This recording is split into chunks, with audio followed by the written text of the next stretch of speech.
نبی پاک صلی اللہ علیہ وسلم نے نا قرب قیامت کی علامتوں میں سے ایک علامت یہ بیان کی تھی کہ جو اگلے ہوں گے وہ پچھلوں پر لعنت کریں گے معاذ اللہ۔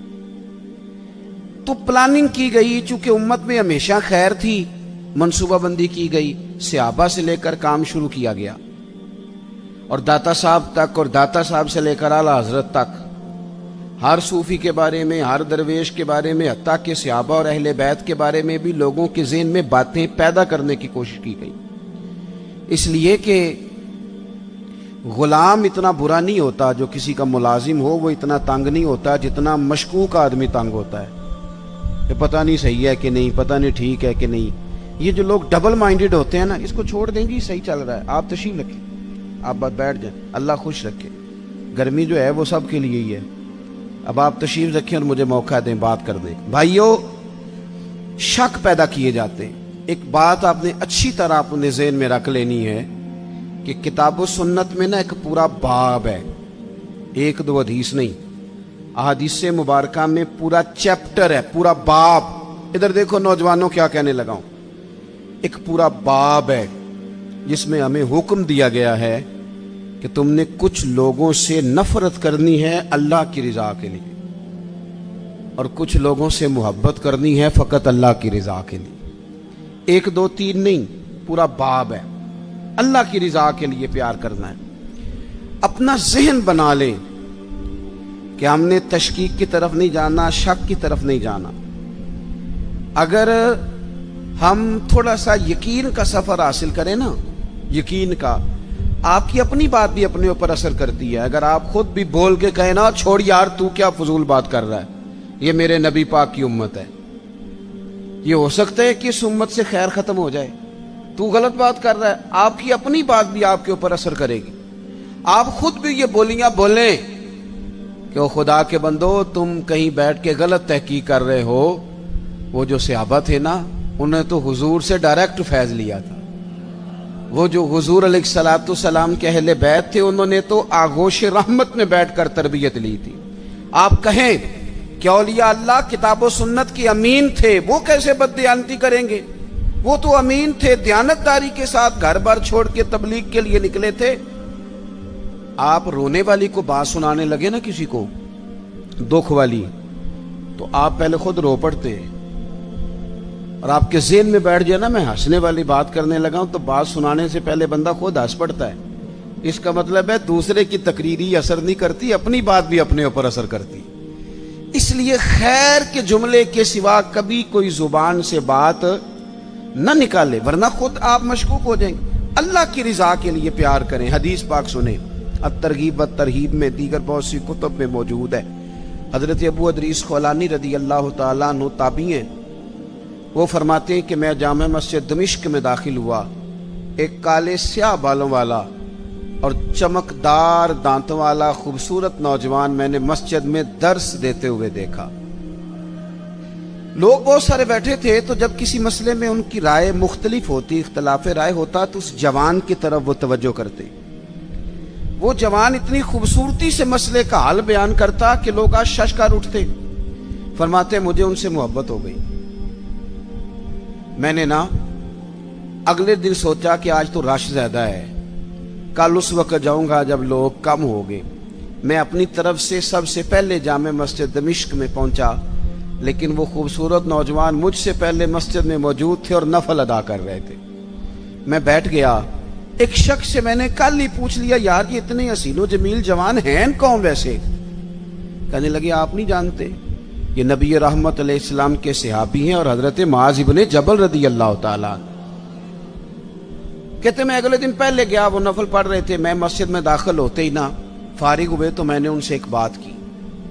میں نے کہا حضرت اللہ کی قسم میں اللہ کی رضا کے لیے آپ سے محبت کرتا ہوں، اور سیاستہ میں حدیث موجود ہے، حضور نے فرمایا جب اپنے کسی بھائی سے اللہ کی رضا کے لیے پیار کرو تو اسے بتا بھی دیا کرو کہ مجھے تم سے محبت ہے، تاکہ وہ بھی تمہارے لیے نرم جذبہ پیدا کر لے۔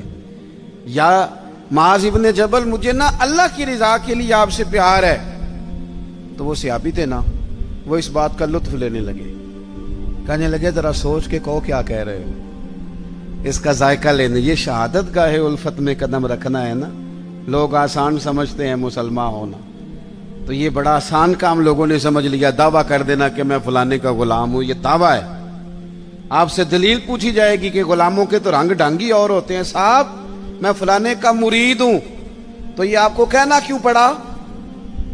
مرید تو کہتے ہیں اسے ہیں جو پیر کی مراد میں رہے، ہمیشہ اس کی طبیعت میں رہے، سوچ میں رہے، خیال میں رہے کہ ان کی چاہت کیا ہے۔ کہنا کیوں پڑا؟ کچھ تو ہے کہ جو آپ کو بتانا پڑ رہا ہے۔ کیوں نہیں آپ سے وہ خوشبو آئی جو آپ کے شہر سے آتی ہے؟ یہ کیسے ہو گیا؟ بھائی فرمانے لگے، جب میں نے کہا نا مجھے محبت ہے، تو کہنے لگے سوچ کے کہو۔ وہ فٹافٹ نعرے قبول نہیں کرتے تھے، وہ سیانے لوگ تھے تو کہتے تھے پرکھ لے، ذرا سوچ لے، یہ کوئی آسان کام نہیں، پہلے ذرا تھوڑا سا نا غور کر لے، غور کر لے اچھی طرح۔ جب تیرا حکم ہوا ترک محبت کر دی، دل مگر اس قدر دھڑکا کہ قیامت کر دی۔ کہتے ہیں کہ میں نے نا پھر کہا حضور اللہ کی قسم مجھے آپ سے محبت ہے۔ تیسری بار کہنے لگے پھر سوچ لو۔ میں نے عرض کی حضرت معاذ ابن جبل سے، حضور سچ کہتا ہوں اللہ کی رضا کے لیے اللہ کی قسم آپ سے محبت ہے۔ فرماتے ہیں وہ میری بات سن کے اتنے راضی ہوئے کہ فرمانے لگے سن پھر ابو ادریس، میں نے خود نبی کریم سے سنا ہے، سامنے بیٹھ کے سنا ہے، آنکھوں سے دیکھ کے سنا ہے، اپنے کانوں سے سنا ہے۔ میرے حبیب نے فرمایا تھا جو دو بھائی اللہ کی رضا کے لیے آپس میں محبت کریں اللہ ان دونوں سے محبت فرماتا ہے۔ ہمارا لوگ مقدمہ تو سمجھیں، دراصل ہم کیا کہہ رہے ہیں؟ ہمیں کوئی ذاتی دنیا کا لالچ ہے ہی نہیں داتا گنج بخش علی اجمیری سے، ہمیں کوئی دنیا کا لالچ نہیں حضرت مجدد الفسانی سے، ہمیں کوئی لالچ نہیں دنیا کا حضرت بہاءالحق نقشبند بخاری سے، کوئی لالچ نہیں بابا فرید سے۔ ہمیں تو اتنا لالچ ہے کہ جب ہم ان کے قریب جاتے ہیں تو ہم رب کی رضا کے لیے ان سے محبت کرتے ہیں، اللہ کا بندہ جان کے۔ اس لیے گمراہیوں کے سفر میں نہ پڑے۔ ہمارے تو لوگوں نے تبصرے الٹے سیدھے کر کے یہ حال کر دیا ہے کہ اتنا سونا وطن، اتنا میٹھا وطن، اس میں کوئی بندہ اچھا رہا ہی نہیں، نہ کوئی سیاستدان اچھا رہا ہے، نہ کوئی تاجر اچھا رہا ہے، نہ کوئی بیوروکریٹ اچھا رہا ہے، نہ جناب پولیس والے اچھے رہے ہیں، نہ جناب باپڈا والے اچھے رہے ہیں، نہ مولوی اچھے رہے ہیں، نہ کوئی اچھا ہے ہی نہیں۔ کسی کا نام لے لیں اور آپ مذاق اڑا لیں جتنا مرضی۔ یہ تو باقاعدہ کوشش کی گئی، اور میں بڑی معذرت کے ساتھ عرض کروں گا یہ کام سب نے کیا، سب نے، یہ سب نے اس میں۔ وہ رات کو جو اینکر ٹی وی پہ بیٹھے تھے انہوں نے بھی تبصرے کیے۔ وہ چار مختلف جماعتوں کے جو بندے بلاتے ہیں وہ اس لیے بلاتے ہیں کہ تم نے ایک دوسرے کی خامیاں بیان کر دی، اور جتنی زیادہ لڑائی ہو پروگرام زیادہ دیکھا جاتا ہے، جتنی زیادہ لڑائی ہو۔ یہی کام باقی جگہوں پہ کیا گیا۔ پیر صاحب کے پاس، صوفی صاحب کے پاس لوگ تعویذ لینے گئے تھے، انہوں نے نئی مصیبت ڈال دی، انہوں نے کہا تینوں کسی نے کچھ کیتا ہے۔ وہ معاملہ ویسے ہی گڑبڑ ہو گیا، ساری رات سوچتا رہا کہ پتہ نہیں کسی نے کیا کر دی۔ مذہبی سٹیج پہ لوگ آئے تھے، یہاں ان کا خیال تھا کہ شاید ہمارے لیے کوئی بڑی خیر کی بات ہوگی، نہ یہاں بھی کچھ ایسے لوگ آ گئے جنہوں نے بازو اوپر کر کے کہا کہ آج میں دسنا ہے اہل بیت دی شان کی ہے۔ او میاں تو کی دسنی ہے؟ اہل بیت دی شان تو اللہ نے قرآن میں بتا دی، حضور نے حدیث میں بتا دی، آپ کیا انوکھی بات بیان کریں گے؟ میں نے آج بتانا ہے بازو چڑھا کے کہ صحابہ کی عظمت کیا ہے، آپ کیا بیان کریں گے؟ آپ نقل کریں جو قرآن و سنت سے پڑھا ہے، اس کا ابلاغ کریں اور آپ جائیں۔ آپ انتشار کا کوئی کام نہ کریں۔ میں اور آپ جتنے مثبت رہیں گے، آپ کو بتاؤں اگر ہمارے ذہن مثبت ہوتے نا تو دنیا میں بڑے بڑی اچھی خیر ہمیں نظر آتی، بڑے بڑے سونے لوگ ملتے، بڑے بڑے نفیس لوگ ملتے، بڑے بڑے درویش ملتے۔ مجھے تو بڑے ملے ہیں زندگی میں، بڑے بڑے خیر والے لوگ، لیکن چونکہ یہاں مائنڈ سیٹ ہو گیا ہے کہ دنیا ساری خراب ہو گئی ہے، اس لیے کوئی بندہ اچھا نہیں۔ اللہ کے نیک بندوں سے سب سے پہلے تو اللہ کی رضا کے لیے پیار کریں۔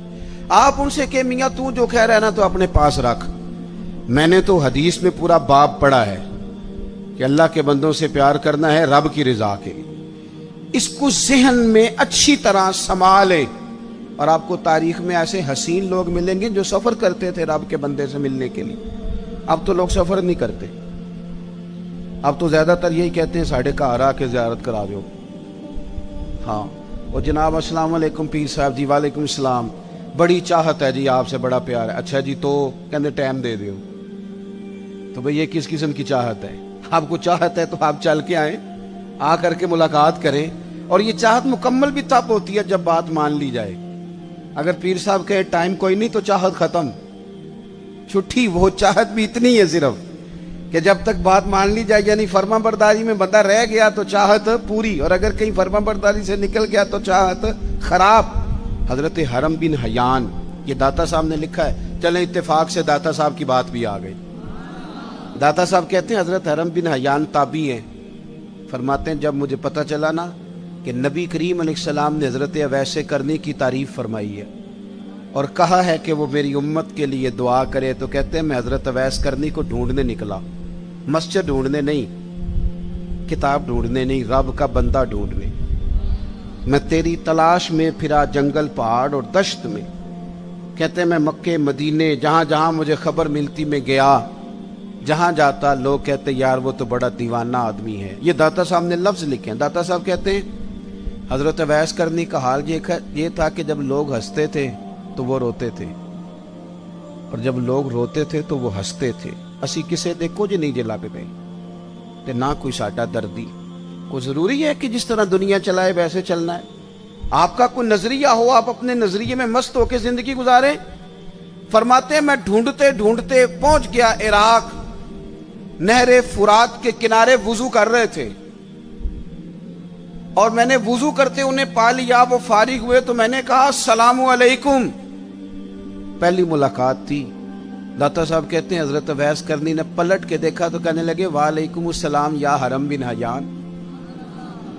کہتے ہیں میں نے کہا حضور آپ مجھے کیسے جانتے ہیں؟ تو کہنے لگے میں تجھے تو نہیں جانتا پر میری روح تیری روح کی جاننے والی ہے. یہ واقفیت ہے، دل کا ایک دوسرے کے ساتھ ربط ہے. فرماتے ہیں میں ان سے ملا، میں نے ان سے کہا کوئی نصیحت کر دیں. تو کہنے لگے پہلی نصیحت تو یہ ہے کہ آج کے بعد مجھے ملنے نہ آنا، اور دوسری نصیحت یہ ہے کہ جو رب نے تجھے دیا ہے نا اس پہ راضی ہو جا. ادھر ادھر جائے گا تو تو ناشکرا ہو جائے. جو اللہ نے دیا اس پہ راضی ہو جا، اللہ تجھے عزت والی زندگی عطا کر دے.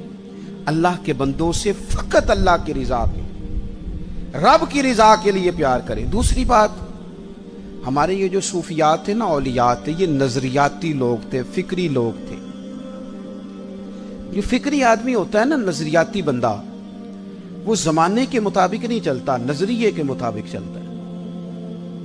میں نے قرآن مجید کی آیت پڑھی ہے، اللہ فرماتے ہیں یجاہدون فی سبیل اللہ، اللہ کے بندے اللہ کے رستے میں جہاد کرتے. یہ نوجوان ذرا میری بات پہ توجہ کریں. یہ کہتے ہیں کہ شاید بندہ وہ ٹھیک ہوتا ہے جس کی مخالفت کوئی نہ کرے. رب فرماتے ہیں یجاہدون فی سبیل اللہ، وہ اللہ کے رستے میں جہاد کرتے ہیں. تو پھر کچھ لوگ ان کی ملامت کرتے ہیں، کچھ لوگوں کو اچھا نہیں لگتا دین کی تبلیغ کرنا، وہ انہیں برا بھی کہتے ہیں. رب فرماتے ہیں وَلَا يَخَافُونَ لَوْمَةَ لَائِمٍ، وہ کسی برا کہنے والے کی بات کی پرواہ نہیں کرتے. لوگ ملامت کرتے ہیں پر وہ پرواہ. تو یہ کون ہے؟ رب فرماتے ہیں ذَلِكَ فَضْلُ اللَّهِ، یہ وہ ہیں جن پر اللہ کا فضل ہے.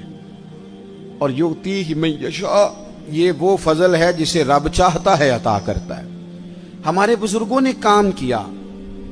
لوگوں کو چونکہ اصل میں نا نظریاتی ہونا کام بڑا مشکل ہے. نظریاتی کسے کہتے ہیں؟ میں آپ کی اور اپنی سمجھ کے مطابق ایک بات عرض کرتا ہوں. بندہ پیر صاحب کے پاس گیا، اس نے کہا حضرت صاحب میں نے سارے ڈاکٹروں سے ملاقات کر لی ہے، رپورٹیں ٹھیک ہیں، حکیم سارے میں نے چیک کر لیے ہیں، معاملات ٹھیک ہیں، دم دروز تویز دربار آستانہ ہر جگہ ہو آیا ہوں پر میرے گھر اولاد نہیں ہوتی. اب آپ کو کامل پیر سمجھ کے آیا ہوں، آپ کوئی تویز کریں کہ کام ہو جائے. یہ اچھی بات ہے، اللہ کے بندے کو دعا کرنی چاہیے. پر نظریہ کیا ہے؟ نظریہ یہ ہے کہ رب کا بندہ اسے قائل کرے کہ اگر اللہ کا تیرے بارے میں فیصلہ یہ ہے نا کہ تیرے گھر میں اولاد نہیں ہونی چاہیے تو پھر تو رب کے فیصلے پہ راضی رہے. یہ نظریہ ہے. یہ لوگ نظریاتی تھے، یہ لوگوں کو قائل کرتے تھے کہ نظریاتی مسلمان بنو، فکری. اگر اللہ چاہتا ہے میں بیمار رہوں تو ٹھیک ہے، پھر جس حال میں رب راضی اس حال میں رب کا بندہ راضی. اگر اللہ چاہتا ہے میرا عروج نہ ہو میرا عروج، مجھے تھوڑے لوگ جانے، تو جس حال میں رب رکھے مجھے اس حال میں